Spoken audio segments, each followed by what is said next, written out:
वो अर्बन नक्सली कौन है, वो शहरी नक्सली कौन है जिनकी वजह से राजधानी दिल्ली में हिडमा जैसे क्रूर नक्सली के समर्थन में नारे गूंज रहे हैं। और ये नारा लगाने वाले कोई और नहीं, हमारे देश की युवा पीढ़ी। इनको तो ठीक से पता भी नहीं होगा कि हिडमा कौन था। दिल्ली में इंडिया गेट पर प्रदूषण के खिलाफ रविवार की शाम लोग प्रदर्शन करने के लिए इकट्ठा हुए, लेकिन प्रदूषण के नाम पर बुलाए गए इस प्रदर्शन में खूंखार नक्सली हिडमा के समर्थन में पोस्टर लहराए गए।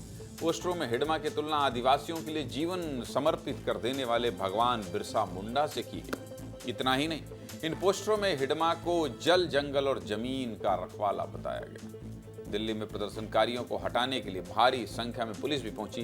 पुलिस ने प्रदर्शनकारियों को हटाने की कोशिश की, लेकिन ये प्रदर्शनकारी पुलिस के साथ भी धक्का मुक्की करने लगे। इसके बाद प्रदर्शनकारियों ने हिडमा के समर्थन में जमकर नारेबाजी की। सोचिए, जो प्रदर्शन खराब हवा को लेकर किया जा रहा था, उसमें हिडमा के नाम की एंट्री कैसे हो गई भाई?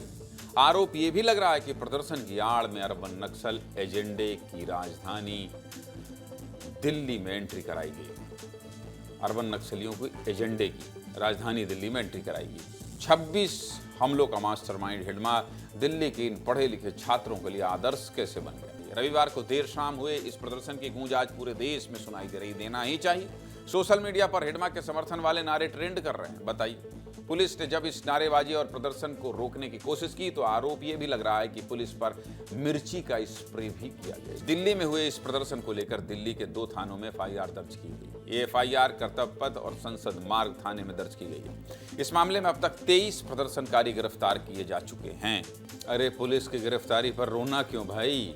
हर घर से हिडमा निकलेगा तो दिल खोल कर जाइए ना, दिलेरी से जाइए, जेल में कहिए ये लड़ाई हम लड़ेंगे। रोना चिल्लाना क्यों?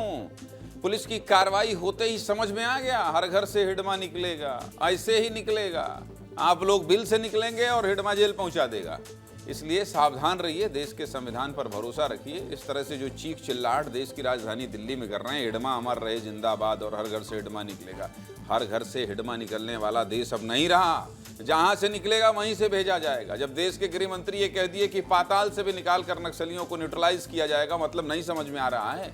आप लोग तो पढ़ने लिखने वाले कौन दिखाई दे रहे हैं। थोड़ा पढ़िए, समझिए। और हाँ, स्टाइफन फंडिंग ना मिले तो लोगों से कहिए जो आपके ब्रेन में भूसा भर रहे हैं कि बस्तर भी हमको भेजो। देखें तो सही कि आज़ादी कितने साल बाद भी बस्तर का क्या हाल बना रखा इन नक्सलियों ने, इन माओवादियों ने। इनकी वजह से कैसे बस्तर में लोग आज भी पूरे बदन में कपड़े नहीं पहन पाते हैं, सड़कें नहीं बन पाई हैं, स्कूल नहीं बन पाए हैं, पुल पुलिया नहीं बन पाए, अस्पताल नहीं बन पाया। यही माओवादी हैं जो बनने से रोक रहे हैं, जिसके लिए आप अमर रहे का नारा लगा रहे हैं, जिसको कह रहे हैं हर घर से हिडमा निकलेगा।